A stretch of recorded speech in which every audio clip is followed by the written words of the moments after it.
હું શું કહું હા આજે મેં ફરીથી ગુજરાતી મૂવીની જોરદાર સ્ક્રિપ્ટ લખી છે કહું ના આ વખતે તમે નહીં કહો આ વખતે અમે જે ગુજરાતી મૂવીની સ્ક્રિપ્ટ વિચારી છે ને એવું તમને કહું અમે અમે એટલે મેન માર બેન પડીએ અચ્છા એટલે તમે લખી છે એમ ને હા તો હું ફરી કહે હેડ તું આજે કે હા તો મૂવીની શરૂઆત ત્યાંથી થાય છે કે એક સીધી સાદી ભોળી ગાય જેવી છોકરી હોય છે કેમ હસો છો કોમેડી મૂવી નહીં કોમેડી મૂવી છે હજી બે લીટી કીધી ને ક્યાંથી કોમેડી આવી પણ ગયા તેના કીધું ગાય જેવી બોડી એટલે મને હસવું આવ્યું ઇમોશનલ મૂવી છે કહો આગળ હા કે વચ્ચે હસતા નહીં નહીં હસવું હા તો એના લગન થાય છે ફરી હશે તો સાસરીમાં હાહાકાર મચાવશે પતી ગયું પતી ગયું કહો આગળ બોલ તે સાસરીમાં જાય છે તો ત્યાં એક ડાઘિયો હોય છે ડાગ્યો ડાઘિયો એટલે એનો સસરો જે છે ને કૂતરા જેવો એનો સ્વભાવ હોય છે સવારથી 6 વાગે ઉઠી જાય ને ચા કરીને 10 વાર દિવસની ચા પી જાય બોલો અને એની સાસુ તો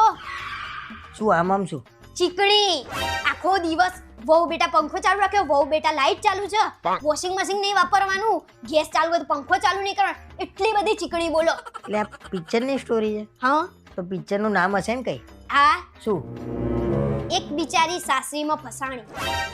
અચ્છા આવું પિક્ચરનું નામ હોય કેમ પેલું પિક્ચર નતું પાટણથી પાકિસ્તાન તો આવું નામ ના હોય મારા પિક્ચરનું હા તો પિક્ચરમાં એક નળન બી હશે ને હા તમને કેમ નહીં ખબર પડી મને ખબર પડી ગઈ બકા કેમ કે તમારી વિચારસરણી જ્યાં પૂરી થાય ને ત્યાંથી મારી ચાલુ થાય છે તમે બંધ થશો તો હું હવે બોલું બોલો બોલો એ નણંદ બી કેવી હોય છે ખબર છે આખો દિવસ ખાઈ પીવન હુઈ જાય આખો દિવસ કઈ કામ ના કરે અને ભાભીએ તો જાણે ઢાબો ના ખોલી રાખ્યો એમાં શું બનાવ્યું અત્યારે શું બનાવશો આખો દિવસ આજ બીજું કઈ જ નહીં પણ તું કેમ જજબાતી થઈ ગઈ છું પણ આ પિક્ચર છે ને થોડું અમે ઇમોશનલી આમ દિલનો ટચ થાય ને એવું બનાવ્યું છે અચ્છા બરોબર પછી હવે કહું હું આગળ હા કહો તે નણંદ એવી ઝેરીલી હોય છે કઈ બી ભાભી લાવે ને એવું એને સેમ જોતું જ હોય બોલો અચ્છા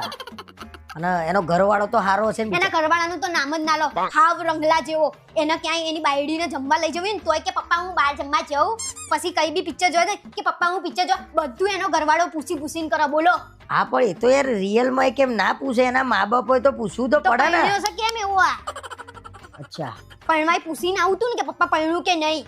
અચ્છા તો પિક્ચરનું ક્લાઇમેક્સ કે કઈ એવું લખ્યું છે એ હજી હું મારી બેનપણી અનુભવ કરીને વિચારીને કરીશું ક્લાઇમેક્સ અને પહેલો હું તમને જ કહી સમજ પડી હા અને હજી તો સ્ટોરી જોરદાર આવશે બરાબર કઈ વાંધો નહીં હું હવે મારી સ્ટોરી તૈયાર કરું પછી હું તને કહે અને હું શું કહેતી હતી આપણે જમવા જવાના છીએ રાત્રે તો પપ્પાને પૂછ્યું કે નહીં તમે હે પૂછી લઉં છું પૂછી લો જો પાછા ના પાડો તો પાછા